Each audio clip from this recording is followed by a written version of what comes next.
Último capítulo. Este es el más complicado. Voy a bajarme de aquí. Es que ocupo mucho. Además, no me he peinado demasiado bien hoy. Bueno, no me peino ningún día, así que...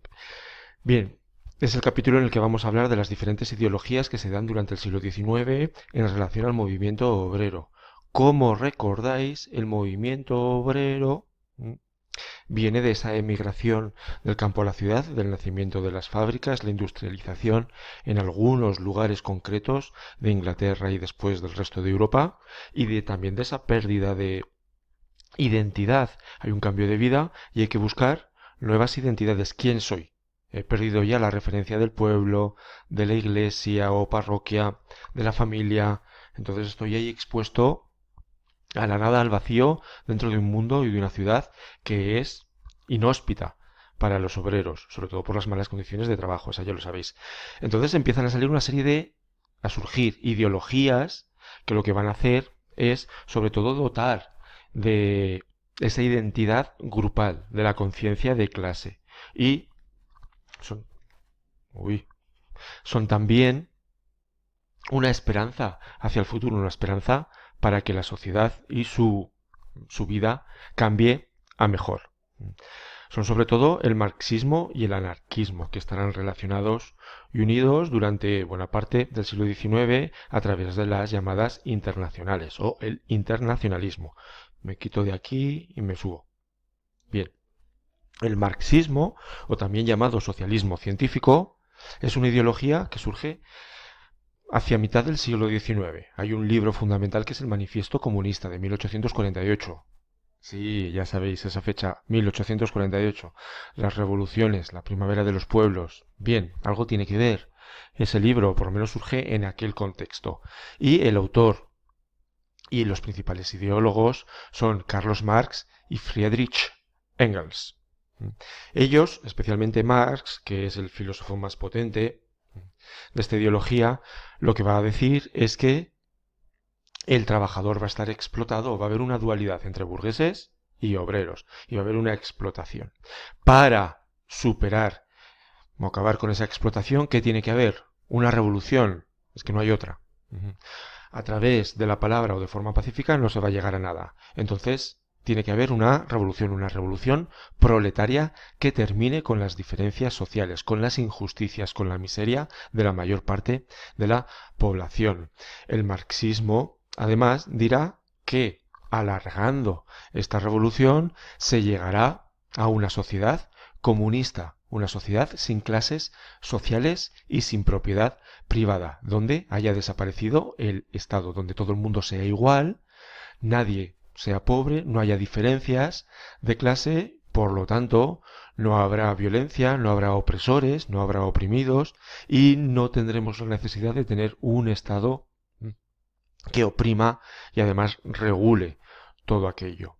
Será el ideal de la sociedad comunista. Es una sociedad evidentemente ideal, idealizada y feliz, donde todo el mundo, por el propio hecho de ser persona, va a vivir en buenas condiciones. Tenemos aquí la idea que viene de la ilustración de que el hombre es bueno por naturaleza. Esto es una idea de Rousseau. ¿Os acordáis de Rousseau? Como el hombre es bueno por naturaleza, si las condiciones económicas, sociales, laborales que tiene alrededor son buenas, él va a mostrar lo mejor de sí y va a crear una buena sociedad. Se crearán en torno al marxismo diferentes partidos políticos, son los llamados partidos políticos socialistas. Stop. Continúo, que me han interrumpido. Bien, se formarán partidos políticos en relación a estas ideas socialistas, partidos socialistas y después partidos comunistas. En España se formará el PSOE, el Partido Socialista Obrero Español, de la mano de Pablo Iglesias, no el Pablo Iglesias actual, sino otro Pablo Iglesias. Y poco a poco irán entrando en la vida política.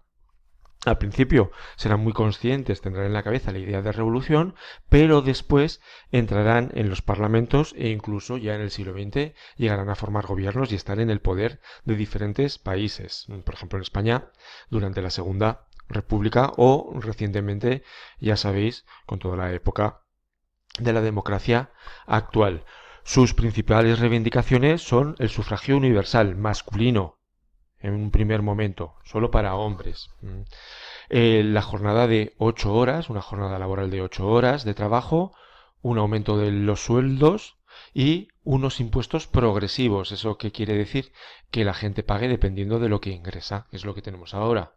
Quien más tiene, más paga. Quien menos tiene, menos paga. Así se atenúan las diferencias sociales. Una idea importante también de Marx, no la acuña él, pero sí que la desarrolla, es la idea de lucha de clases. La sociedad está en una constante lucha entre las diferentes clases sociales, burguesía y proletariado, opresores y oprimidos. Por eso llegará un momento en el que cuando las, vamos a decir, estructuras económicas, es que esto es igual un poco complicado para vosotros, pero bueno, cuando las condiciones económicas y sociales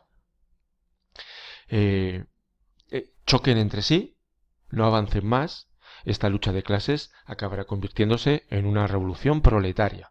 Y esta revolución proletaria llevará a una dictadura temporal del proletariado, en la cual se terminará con la propiedad privada y se terminará con las clases sociales para posteriormente llegar a esa sociedad idealizada comunista.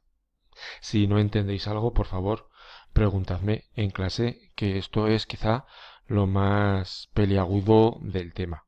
Bien, junto al marxismo, pero no siempre de la mano, porque a veces tienen puntos de vista confrontados, aparecerá el anarquismo. Hay diferentes autores importantes, el más famoso es Bakunin, también tenemos a Kropotkin, a Proudhon, en el que, o los que nos van a decir que el anarquismo va a ser una ideología en la que sobre todo se va a intentar exaltar la libertad individual. No tiene que haber un Estado, hay un rechazo a la autoridad. Nadie tiene que estar por encima de ti. ¿Quién es el rey o quién es el presidente o quién es el ejército o la policía para decirte a ti, persona con derechos, qué es lo que tienes que hacer? Si tú no has elegido a nadie para que esté por encima de ti, parten del principio de la igualdad entre las personas y de que todos aquellos que están en escalafones, en escaleras superiores, no han sido elegidos. Entonces no tienen ninguna legitimidad para mandar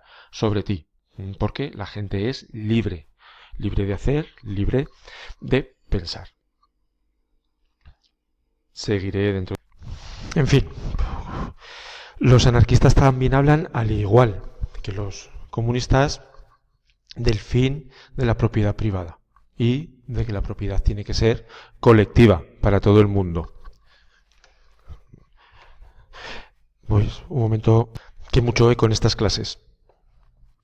Entonces, ausencia tanto en unos como en otros, de propiedad privada. La propiedad tendrá que ser colectiva, los medios de producción colectivos, un reparto de los bienes. Ya dependiendo del tipo de ideología, porque luego hay matices en cada una de ellas, se repartirán de una forma o de otra.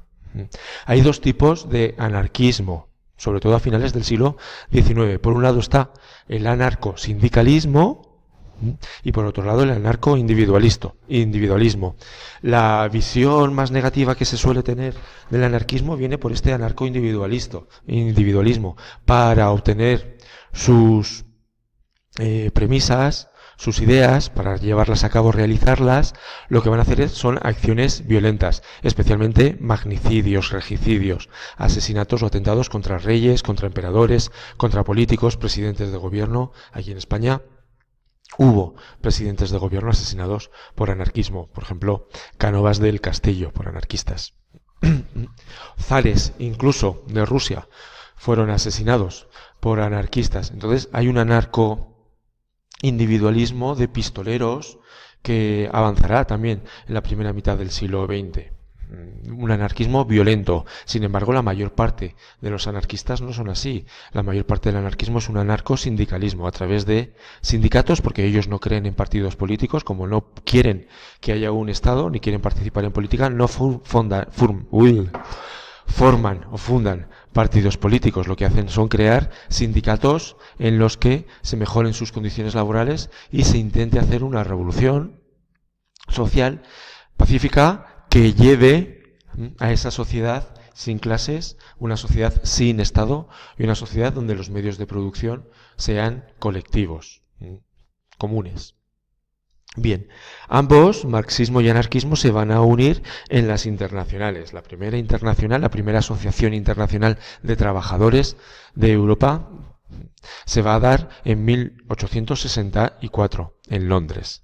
Ese es el gran momento en el que todos unidos, los de trabajadores del mundo unidos, todos unidos intentan tener una vía común, una línea para luchar por sus condiciones, por la mejora de esas condiciones de vida y de trabajos, y por la llegada de una futura revolución. En 1889 habrá una segunda internacional donde ya se va a crear el himno de la internacional y se va a poner el 1 de mayo como fecha de celebración. ¿Qué es lo que ha ocurrido? Que para este momento, hacia 1889, el marxismo y el anarquismo ya se han separado.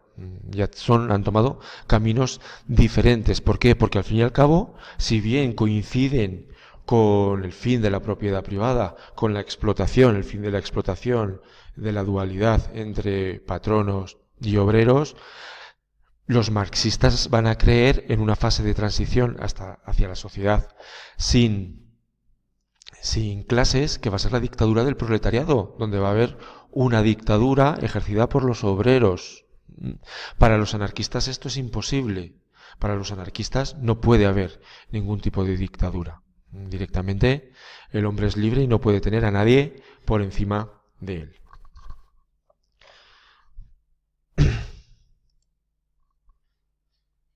Bueno, resumiendo, sintetizando un poco, cada una de estas ideologías, veis, marxismo, la propiedad colectiva de todos. Tiene que haber una revolución obrera, dirigida por partidos obreros, partidos socialistas o luego partidos comunistas. Hay varias fases dentro de esta revolución. Primero, se hacen con el poder y van a llegar a la llamada dictadura del proletariado. La dictadura del proletariado va a acabar con las diferentes clases sociales, va a colectivizar el campo, las industrias, los medios de producción, y se llegará a una sociedad sin clases sociales y sin Estado, una sociedad ideal. Los líderes Marx y Engels. Y a finales del siglo XIX van a surgir los partidos socialistas, que hasta cierto punto abandonan la idea de revolución y van a intentar progresar dentro del propio Estado, a través de sus partidos políticos y de sus sindicatos. El anarquismo exalta la libertad individual y la solidaridad social. Bakunin, el principal ideólogo. También hablan de la ausencia de la propiedad privada y la defensa de la propiedad colectiva de todos. Rechazan brutalmente, algunos de ellos, la autoridad del Estado. Por eso, algunos harán una acción revolucionaria, los anarco-individualistas, intentando destruir el Estado. Por otro lado, habrá también unos anarcosindicalistas que intentarán acabar con el Estado, pero de forma pacífica, y también colectivizar esos medios de producción. No van a participar en la vida política porque no creen en ese Estado. Los principales enemigos del anarquismo va a ser la burguesía, el ejército y la Iglesia. Y por contra, esto ya lo sabemos, está el capitalismo. Marxismo y anarquismo luchan contra capitalismo. Capitalismo, ya sabéis, exaltación de la libertad individual, oposición a la propiedad colectiva. El capitalismo es propiedad privada a saco, ¿no? Defensa de la propiedad privada, defensa del orden, de la autoridad, claro, del orden burgués. Y la autoridad burguesa, policía y ejército, van a estar siempre del lado de la burguesía. El Estado reducido al mínimo, porque el Estado en este momento no acaba con las desigualdades sociales. ¿Quiénes se benefician del capitalismo? Sobre todo las élites que dirigen la Iglesia, el ejército, la aristocracia y la alta burguesía, por lo que se crea una sociedad dual, dividida entre burguesía y proletariado. Este es un cuadro que sintetiza bastante bien lo que he dicho anteriormente. Le dais al pause y lo leéis bien. Es más o menos lo que he dicho antes, pero como se nos acaban los 15 minutos que tengo para grabar, este es Marx. Me muevo.